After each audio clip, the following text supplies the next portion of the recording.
Hello, hope everyone that's watching today is alive and healthy. My name is Teka Rary. It's 2020. I'm a student at the University of Ottawa, coming to you pre-recorded from my bedroom. Today I'm going to talk to you about my research from the last couple months for audience research submitted to Dr. Michael Strangelove. The study is called The Conflation of Art and Commerce, an exploration of art in the digital age. It's an autoethnographic study where I seek to better understand the relationship between art and capitalism. Starting the study, I hypothesized that digital media platforms provide the most capitalist forms of art.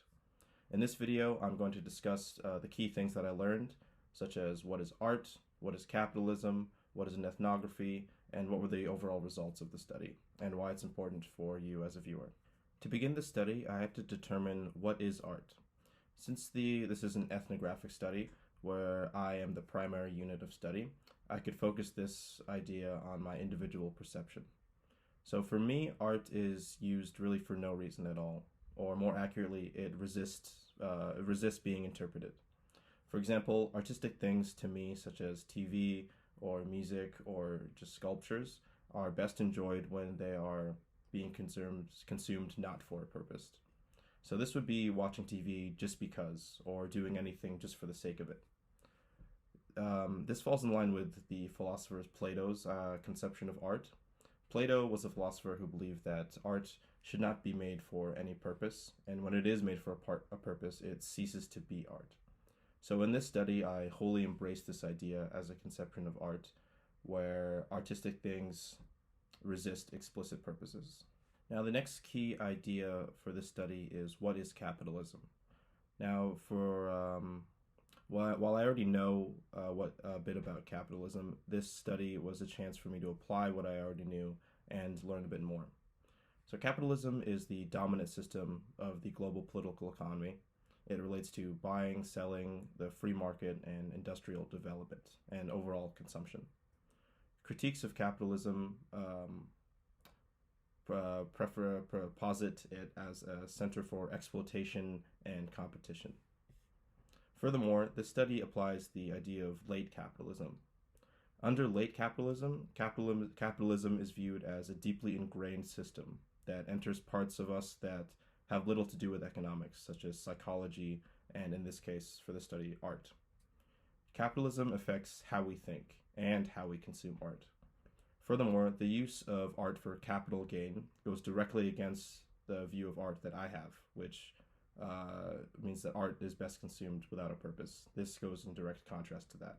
This is an ethnographic study, which means that myself, my perception, and my feelings are the primary units of study. Recognizing this, data was collected using field notes. For about 3 months, I recorded my art consumption in addition to my thoughts and feelings towards those formats of art. Later, I would use these notes to determine which forms of art had the highest concentration of capital ideas. This was achieved by coding those notes for capitalist terms, such as exploitation, competition, consumption, things like that. The formats where these words were formed the most were deemed the most capitalist forms of art.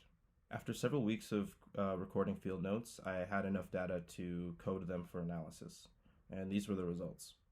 The data showed that digital platforms produced the highest concentration of capitalist ideas. Furthermore, it was on these digital platforms where I consumed the most art. In contrast, non-digital platforms promoted capitalism less and were also used less. In conclusion, digital media platforms are attractive and capitalist in regards to art. I think the study is important for a few reasons. It's important to question the dominant system in place, be it democracy or gravity or capitalism. It is important to question ubiquitous concepts for the sake of the many people that experience them. Can the system be improved? Does it hurt people? These are important questions to ask. Additionally, in the high-choice media environment in which we live, it is increasingly important to provide consumers with the tools that they need to better navigate the media and get what they want out of media. I think that this study can be one of those two tools that helps people navigate. Thank you very much for listening. Again, my name is Teka. Please wash your hands and be well.